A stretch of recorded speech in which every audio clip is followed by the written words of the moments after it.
Yeah, so just a raw, rugged video here. Currently in the Smoky Mountains. Forget what trail we're on, but out here doing a Rites of Passage for manhood with my son, my brother-in-law, my nephew. We spent the night out here in a tent, no sheltering, straight tent. First time ever for me, man. I'm a city boy. But I'm so grateful for this opportunity, you know, to experience this. Even though I'm a city boy, I love being in nature. And so, very fulfilling and rewarding. And we're still on it. We're still on it. This is the second day for us, day 3 for them. And yeah, man, it was really good to get a chance to spend some time with my son last night in the tent. And we just talked and was able to talk about some things that and share with each other, things we never shared with each other before. And so, great bonding moment. But the goal is to help them understand more about manhood from a man's perspective, you know. And the funny thing is, the more we pour into them, the more it's actually really pouring into us. You know?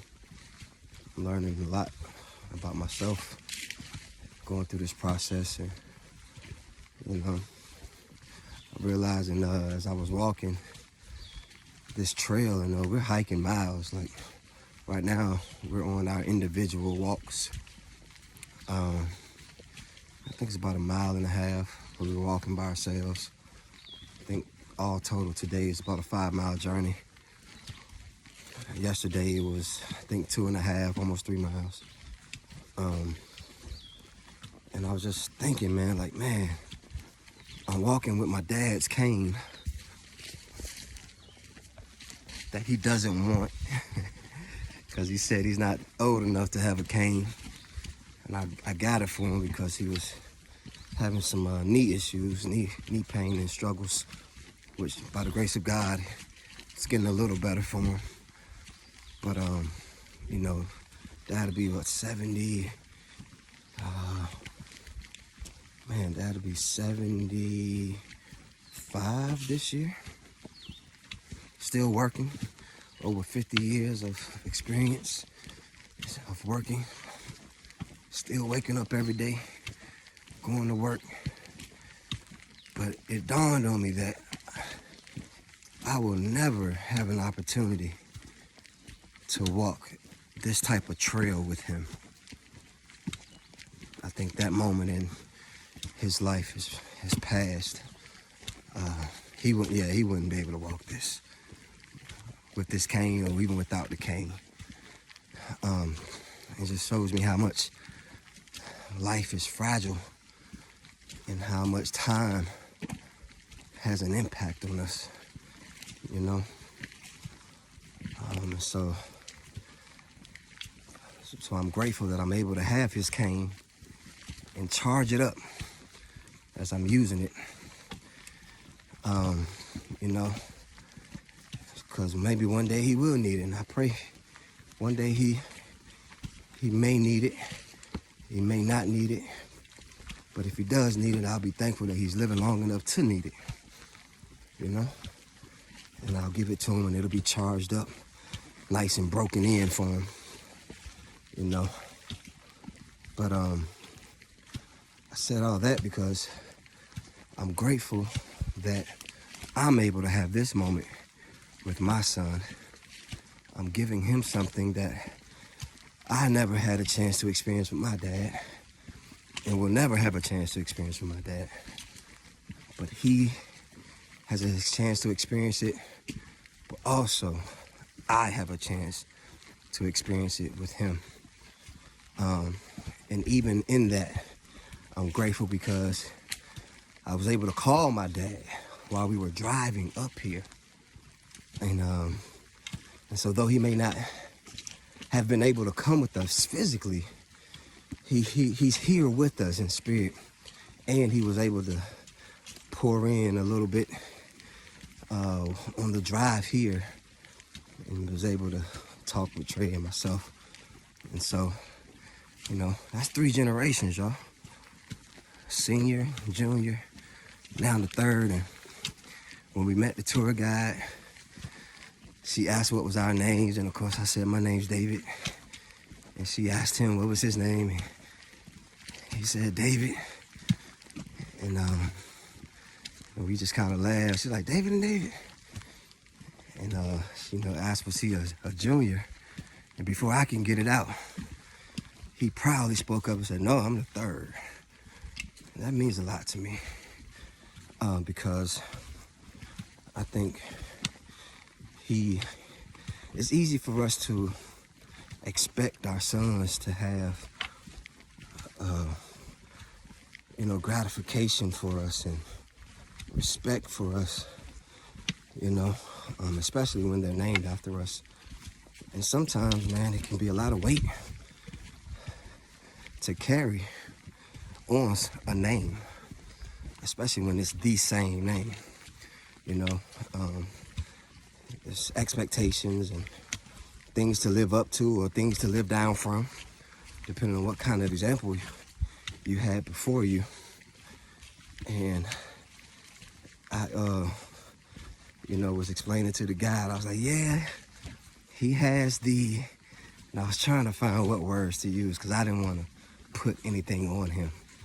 And before I can get it out, he said, yeah, the honor. He said the honor of being named David after his grandfather and his father. And that meant a lot to me, y'all. It meant a lot to me. And so I'm just absorbing the moment. I'm grateful for it. I'm out here in the woods in the Smoky Mountains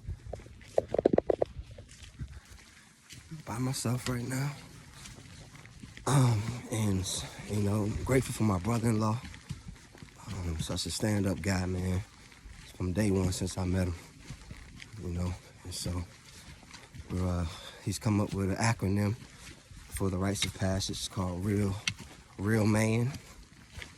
And of course the acronym stands for something, and there's a lesson in each letter. And so it's rejecting passivity,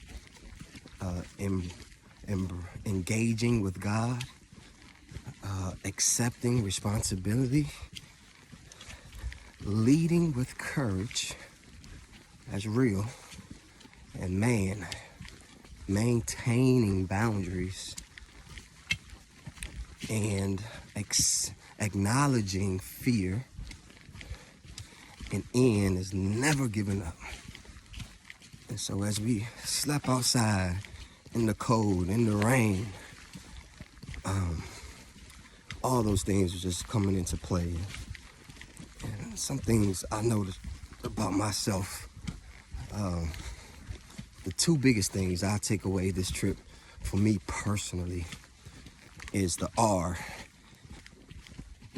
and the A, the second A in man. Rejecting passivity and acknowledging fear. Those are the 2 things. I mean, I have to grow in all of those categories. Each letter of Real Man, of the acronyms, I have to grow in every area of them because you never really master anything in this limited lifetime we have. But the 2 areas that I have the most growth in, that I need the most growth in currently, is rejecting passivity and acknowledging fear. Like, you know, and a little bit of maintaining boundaries too, to be honest with you. And for me, rejecting passivity has everything to do with, like, knowing that there's a thin line between being humble and being passive. I speak up for myself, I speak up for others, but I do not assert myself the way I need to. Thinking humbleness will you know, people will see the humility and that will attract.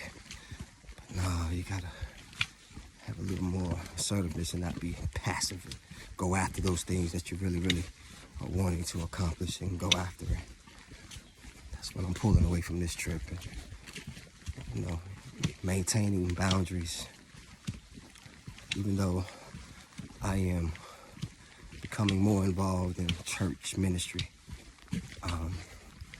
and, you know, have other struggles as a human being. I have to maintain healthy boundaries to not become too churchy and become institutionalized. But also, I can't allow myself to be overtaken by other things. And then acknowledging fear. I hate being rejected. I hate it. The fear of rejection, not being accepted. I got to get rid of that. But I just thought I'd take a moment to share with y'all. I appreciate it. What a great trip.